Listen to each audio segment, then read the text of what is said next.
Sister Anne woke before the bells rang. Her room was small, with a single wooden bed, a small desk, and a cross hanging above the door. She rose quietly, smoothing the sheets with slow, careful hands. She had always believed that the way you began your morning shaped the way the rest of the day would unfold. Her own mornings began in silence, gentle, steady, unbroken silence. The corridors of the convent were dim, lit by small lanterns placed along the stone walls. Sister Anne walked toward the kitchen, her footsteps barely making a sound. The air was cool and smelled faintly of bread from the day before. When she pushed open the kitchen door, she felt a wave of peace wash over her. It was familiar, this room.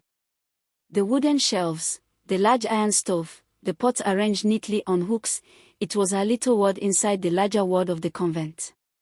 Sister Anne began her morning work.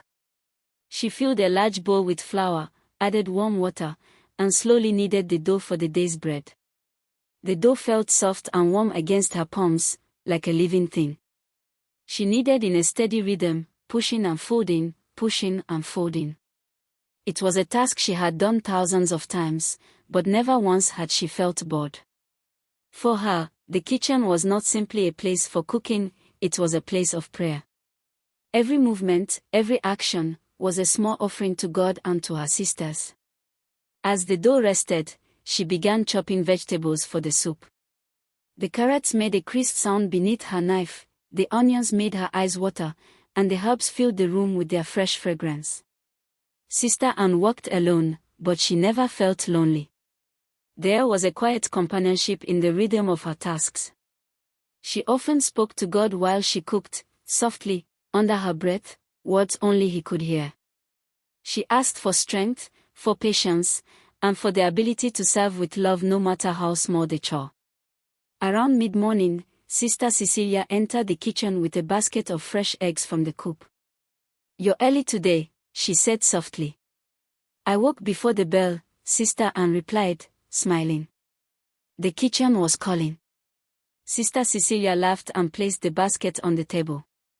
She helped set the long dining tables outside, while Sister Anne continued stirring, kneading, and preparing. The two sisters didn't talk much, but a warm friendship existed between them, one built on years of shared faith and quiet understanding. Soon, the convent began to fill with the smell of fresh bread, and one by one the other sisters arrived for breakfast. Sister Anne served them each with care, making sure everyone had enough.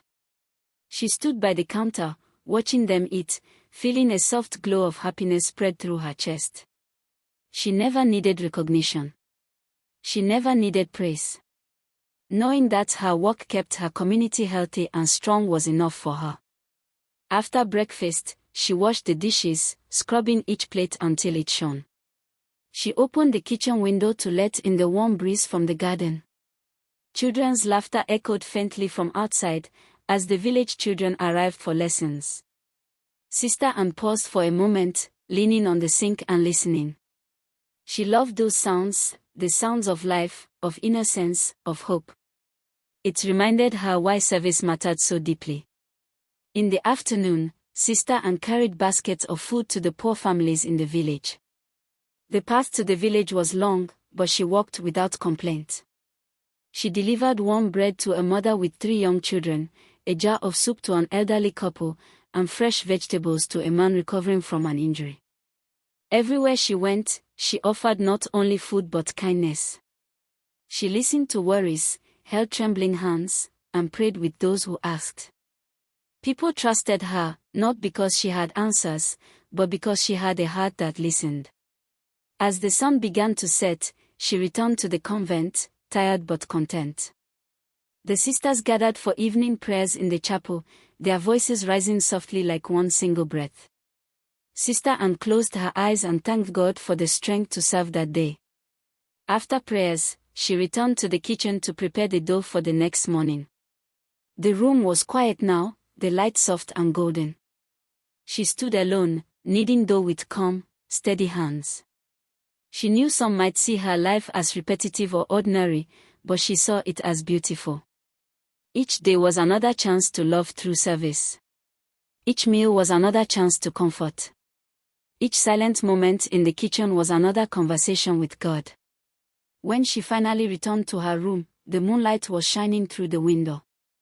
She knelt beside her bed, whispering her nightly prayer. Lord, thank you for today.